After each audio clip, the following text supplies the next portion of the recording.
Hi folks, Pete here from Ashton's Cars, and today we're having a look at my Peugeot 508. This is a 2016 model, a 508. It's the 2-litre Blue HDI Active. So high economy, lots of space, and the real beauty of this car, it's the big family estate car that costs just £20 a year to tax here in the UK currently. So very, very cheap running costs on this car, between the 60 plus miles per gallon you get out of that Blue HDI engine and £20 a year taxation. It's really one of the best value cars in its size bracket, and I think it's a really good looking car. So we'll have a little look around it, show you what it's got to offer, and show you some of the features that it has. First of all, let me state that while this might be a high economy engine, it's also fairly powerful. 150 horsepower from this 2-litre model, so quite a bit of grunt in it. 6-speed manual gearbox, so it performs really, really well, and it's properly big. Think of it more Mondeo size, if you like. Peugeot have got a certain flair to their car, and certainly that's no exception here. We've got nice chrome trim to the sides. We've got these lovely aluminium roof rails which complement that chrome trim really well, and it's got privacy glass to the rear quarters, and this particular car's finished in quite a nice metallic, dark metallic blue. It's got the rear parking sensors fitted to it as well at the back here, and from every angle it's quite a pleasing looking car. I think it's a bit of a looker. My favourite angle has to be when we come around to the front here, but on the side you do get a real feel of sort of how long that car is. Quite sleek, isn't it? But personally, I just love that big chrome grille on the front. And you've got the Peugeot emblem sitting proudly in the middle. It's quite an imposing thing when you see this in your rear view mirror, and it really is quite amazing to me that something so big and so powerful looking is only £20 a year to tax. It really seems to almost be at odds with itself, but in a good way. Best of both worlds. Now let me show you the space that you get on offer on this car. I will say, this being the active model, we have got 17-inch alloy wheels on this particular one. Quite a nice design as well. And there you have the boot. It's huge, absolutely colossal. And this one has got a removable tow bar fitted, so that's what that is there in the blue bag on the right hand side. So we have got a removable tow bar. It's a lock-in one as well, so nice and secure. As with most cars in this class, you have got the split fold seats in it. They can be put down very easily from these switches by here, very easy to do. And there's an absolutely vast amount of space in this car. If you look at our description, it will give you a more detailed appraisal of it, and it will tell you in there exactly how much luggage space this car's got. So have a look in the item description of this video and you'll see all you need to know. Now let's have a look at the back. First of all, we've got rear ventilation to these back seats, so that's very good. This car does have air conditioning, as you'd expect.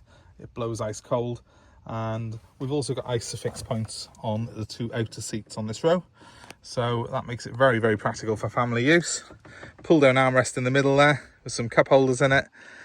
It's a nice place to be. It's again a similar size to a Mondeo, and Mondeos, as I've done a review on them as well, along with this, to me, are more practical a lot of the time than crossovers and SUVs that everyone seems to be buying these days. I'm a big fan of the estate car. In my opinion, well, it's a better design if you want to be on the motorway because it's sleeker. That makes it better on fuel. You actually do get marginally more boot space because you've got a longer vehicle as well. So unless you've got mobility problems, in which case, yes, the higher driving position in the crossovers and the SUVs is quite handy. For a lot of people, these are a more practical car, and it baffles me really that they've, for some reason, not as popular anymore as the crossovers. Let me just slide in behind the wheel. Quite a nice layout inside here. It's very light and it feels quite airy because it's quite a nice glass area to the car with those extra quarter lights as well. We've got things like cup holders that come out of the dashboard. That's quite good. Nice piano black inserts on a lot of the trim here, and a proper handbrake. I like the fact it's got that because, well, kind of one less thing to go wrong, but you know, I just find it so unnecessary, electric handbrakes in cars. I would much rather have a manual version like this. With the car running, you can see we have a nice set of gauges there. It is indicating it's due a service, so we will be servicing this car before it goes out. But that's easily sorted. Engine sounds sweet though. And we have got the media system by here, which has got the big touch screen on it as well. Anything I press on here, so if I, for example, press the navigation button, will come up on the screen there. So that's loading the nav right now, showing up all the local fuel stations, etc. It's a very good navigation system on Peugeots. They've been doing it a long time. They know exactly what to do.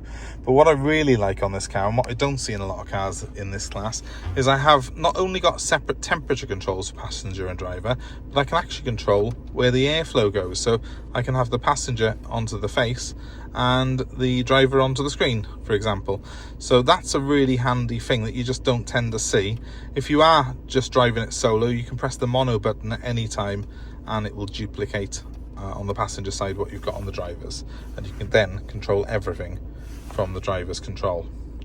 The main screen is touchscreen but has got manual buttons for majority of the main features on it, which I quite like. I do prefer to have some manual buttons because it just makes it easier when you're driving along. And I've also got plenty of buttons on my steering wheel. I've actually got cruise control on this particular car, so that's on the left hand side there. We've got a speed limiter as well to the right hand side, and then we've got a trip computer, phone and volume controls for the stereo on the other side of the wheel. It might seem like a lot of switches to have in one place, but as soon as you are driving this car, these are all at your fingertips and very, very easy to use. It doesn't take long until you sort of got very used to it and it becomes very intuitive to use those fingertip controls. We've also got quite a nice armrest by here as well, which slides back and forth and it's quite comfy, just well placed for your arm. And a little pocket there, which annoyingly isn't quite big enough for my mobile phone, but probably is for most people's because I've got a bit of a monster one. But it's quite handy anyway for oddments and change and bits, or even just an additional cup holder if you've got more than 2 beverages on the go at once. Everything in here obviously works as it ought to and feels like a good quality car. I mean, this car's done 79,000 miles, but there's no real wear in any of the switchgear or any of the sort of the way it drives. It's absolutely brilliant, in fact. We have got, I think those sensors must have been put on aftermarket, because we have got a distance little measurer on the dashboard there. So if I put it in reverse, it does beep. Oh, I know what that is. I'm lying, look. The proper ones are on the back. There's a little button by here, press P, it switches the front parking sensors on that have been put on by the previous owner. That's thoughtful of them, isn't it? So we actually have front and rear sensors, which originally the car would have only been spec'd with just the rears. That's quite a nice little extra. I didn't know myself. I'm finding that out as I'm driving around, going around it. I did do about 80 miles in this car yesterday though. Didn't involve much parking, as you can probably tell, but I did really enjoy the drive on it. It's very powerful, it's very smooth, and like all Peugeot diesels, it feels very quiet and refined when you're on the motorway. So very enjoyable to drive. All that's left for me to say really is, if you're in the market for a Peugeot 508 estate, well, do not hang about. We've got this one here with history and 2 keys, and it's going to be fully workshop prepared, ready for sale. It is a really nice car. It's a little bit different. You don't see that many of these around. I think it's got a bit more class to it than perhaps a Mondeo or what else would be in this class? I suppose an Insignia. Definitely got more class this has than an Insignia. And it's because it's a little bit rarer, sort of does make it a little bit more cool, I think. If you're in the market for a diesel estate car, well, look no further. In fact, if you're in the market for an SUV or a crossover, then think to yourself, do you actually need the extra height? And if you don't, consider one of these, because I'm a big fan of estates. You'll see my Mondeo video that's up on YouTube as well. I'll perhaps post a link to that one on this video at the end. I think these diesel estates of this particular era, especially because they have the cheap tax they're a real bargain. You know, they tend to be a little bit cheaper to buy and a little bit cheaper to run than the equivalent crossover. And this has got a really good spec with the navigation and the DAB, and it's got the Bluetooth technology on it. And yet, you know, these seem to have been forgotten about a little bit, and they should definitely not be forgotten about. Really practical, really good to drive. Call me on 07932 873 646 if you are interested in this particular car. And of course, let me know in the comments your own thoughts. You may have been in the same dilemma yourself, where you're looking at estate cars or crossovers and can't decide what to do. And I'd be interested in your feedback. Estate cars did rule the roost for many, many years before crossovers happened. Then all of a sudden everyone bought a Qashqai. But there is something very nice about an estate like this, and because they're a little bit more rare than a Nissan Qashqai, I think they've got a bit more kudos to them. So, well, let me know your thoughts below, and if you've enjoyed the video, give it a like. And of course, please don't forget to subscribe to our channel, hit on the notifications, and you will be kept informed of stuff we've got coming in, and other car goings on and car shows I attend in my various weird and wonderful cars. Thanks ever so much for watching again, guys. Have a great day.